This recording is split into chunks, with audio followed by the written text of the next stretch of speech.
श्रीराम श्री ब्रह्मचैतन्य गोंदवलेकर महाराज यांचे दैनंदिन प्रवचन आज 12 फेब्रुवारी। नाम हे सत्स्वरूप आहे। नाम हे रूपापेक्षा निश्चित श्रेष्ठ आहे।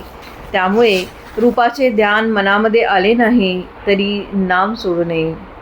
पुढे रूप आपोआप येऊ लागेल। रूप हे जड आणि दृश्य असल्यामुळे उत्पत्ती, स्थिती आणि विनाश, वाढ होणे आणि घटणे, जागा व्यापणे आणि जागा बदलणे, कालमानाने फरक पडणे इत्यादी बंधने त्याला असतात। पण नाम हे दृश्याच्या पलीकडे आणि सूक्ष्म असल्यामुळे त्याला उत्पत्ती आणि विनाश, वाढ आणि घट, देशकालनिमित्ताच्या मर्यादा इत्यादी कोणतेही विकार नाहीत। नाम हे सत्स्वरूप आहे। नाम हे रूपापेक्षा व्यापक असते। व्यापक वस्तूंचे क्षेत्र मोठे असल्याने तिच्यामध्ये शक्ती देखील अधिक असते। जिच्यामध्ये शक्ती जास्त असते ती वस्तू अधिक स्वतंत्र असते।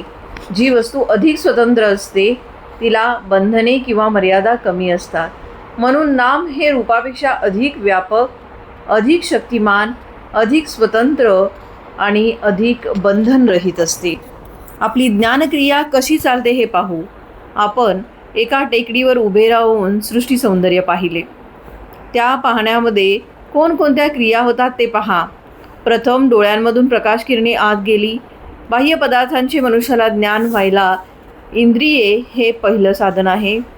इंद्रियामधून आत आलेले संस्कार एकत्र येऊन मन त्यांना वस्तुस्वरूप देते। वस्तुस्वरूप तयार झाल्यावर बुद्धी सारासार विचार करून त्या वस्तूचे यथार्थ ज्ञान आपल्याला करून देते। पण मनुष्याच्या बुद्धीचा व्यापार इथेच थांबत नाही। टेकडीवरून आजूबाजूला पाहत असताना झाडे, वेली, घरे, बागा, माणसे, पक्षी, पाण्याचे तलाव इत्यादी सर्व वस्तूंचे ज्ञान झाल्यावर पुन्हा त्यांचे एकत्रीकरण होऊन ही सृष्टीची शोभा आहे असे ज्ञान आपल्याला होते। म्हणजे अनेकांमध्ये एकत्व शोधणे हेच मानवी ज्ञानाचे लक्षण आहे। या जगामध्ये कितीतरी वैचित्र्य आढळते।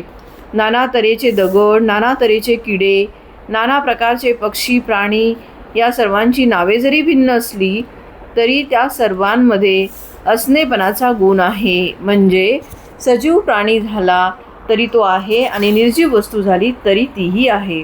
एवढेच काय, पण आनंदाला सुद्धा आहेपणाचा गुण आहे। या असणेपणाच्या गुणाला नाम असे म्हणतात। यालाच ओंकार असे म्हणतात। ओंकारातून सर्व सृष्टी उगम पावली। ओंकार हे परमात्म्याचे स्वरूप आहे, अर्थात नाम हे सत होय। म्हणूनच नाम हे सृष्टीच्या आरंभी आहे, ते सध्या आहेच आणि सृष्टीचा लय झाला तरी ते शिल्लक राहणारच आहे। नाम म्हणजेच ईश्वर होय। नामातून अनंत रूपे उत्पन्न होतात, अखेर त्यामध्येच ती लीन होतात। रूप हे नामाहून निराळे राहू शकत नाही। नाम हे रूपाला व्यापून पुन्हा शिल्लक उरते। आजचे बोधवचन, नाम हे शाश्वत आहे। ते पूर्वी टिकले, आता आहे आणि आपण गेल्यावरही ते राहणार आहे। जय जय रघुवीर समर्थ।